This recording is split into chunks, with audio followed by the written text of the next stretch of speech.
personally. I speculate, though, this is just a guess that the United States has already tailored a plan for this $350 billion. The first step is negotiating a halt with Russia. The second is pressuring Ukraine into signing an agreement. And then Europe will be tasked with Ukraine's security responsibilities, with Russia coming in at the end. The money will go to America. Russia will take the lands it has already occupied. Europe will share the benefits from the agreement, and the U.S. will keep the share of profits from Europe's resource extraction.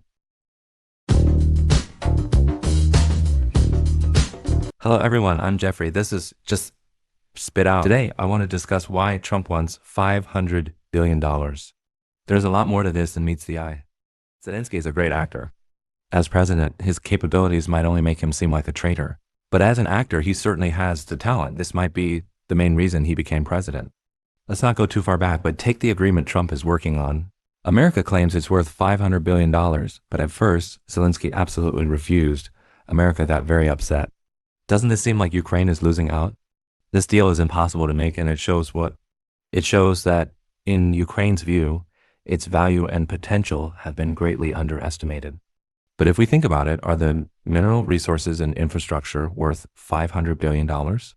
Let's assume they are, but to extract $500 billion worth of resources, how much money has to be invested? Has anyone calculated this? Considering Ukraine's current situation, even if a ceasefire happens between Russia and Ukraine, under the current circumstances, how can Ukraine liquidate these $500 billion assets? Musk might be a wild card here, but Trump may not live long enough to see it happen.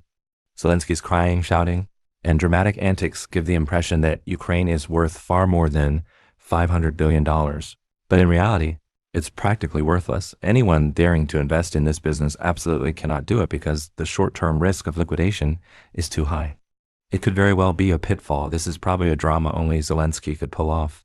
My guess is that Europe will ultimately be left to fill this hole. The U.S. is now forcefully cutting its losses. Don't be fooled by Trump seeming to bully Zelensky into signing a treasonous agreement, making it look like Trump is acting, especially domineering globally. After all, this is a $500 billion agreement. On the surface, it seems like the U.S. is making a huge profit. But in reality, this is just a short-term gimmick because it can't be liquidated. That's why I think this might be a setup by Trump setting a $500 billion deal is just the first step in the bigger scheme, a way to set a price on a potential target. If an asset can never be liquidated, theoretically, it's worthless. And Trump definitely wouldn't do something unprofitable and thankless. The U.S. has already stamped a mental mark worldwide, saying that Ukraine's mineral resources and infrastructure are worth $500 billion. After leaving that impression, the U.S. will eventually find a way to cash in. But Ukraine is a world away from the U.S. Does the U.S. really care about managing this mess? Clearly, Trump doesn't seem interested, nor does he have the ability. Who does have the interest and ability? Oh my God, it seems like it's just the neighboring European countries. Trump waves his hand, calling them good allies. A little loss here and there doesn't matter. If you want it at a 30% discount, take it. In the end, it's exactly $350 billion, $175 billion invested, with a twofold return in 3 years. Not a bad deal at all. From the current progress, it's clear that Trump knows the art of negotiation. Many people are shocked by America's seemingly tough stance, but behind every figure, there has been careful calculation, not just Trump talking off the cuff.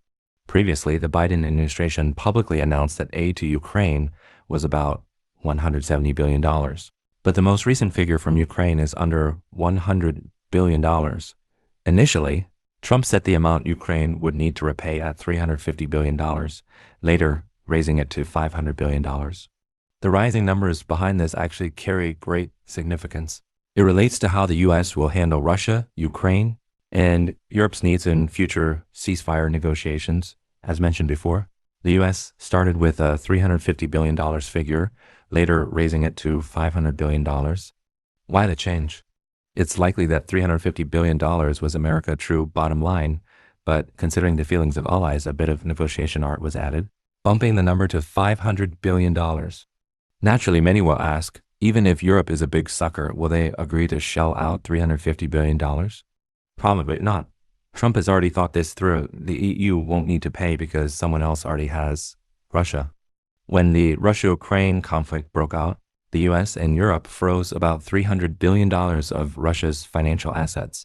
with about $210 billion being frozen by European clearing banks. Then these 3 years coincided with US and EU interest rate hikes. And most of these financial assets were bonds with rising yields. So after 3 years, the returns on these $300 billion assets are estimated to be nearly $50 billion. So the total calculation adds up to $350 billion. Trump surely saw this money and set his sights on it previously. Russia revealed that in talks with the US, they agreed to use the frozen funds for post-war reconstruction in eastern Ukraine if the sanctions were lifted. Regarding this, I think Russia is overestimating itself. The leaves swallowed by the giraffe and the land eaten by the bear are much easier than the money swallowed by the US and Europe. Remember, in Afghanistan, $9.5 billion worth of assets were frozen by the US and Europe. After all these years, who's seen that money again?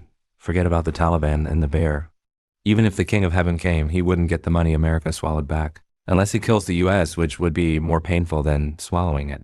So, personally, I speculate, though, this is just a guess that America has already tailored a plan for this $350 billion. The first step is negotiating a halt with Russia.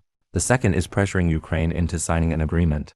Then Europe would take on Ukraine's security responsibilities, and in the end, Russia comes into play.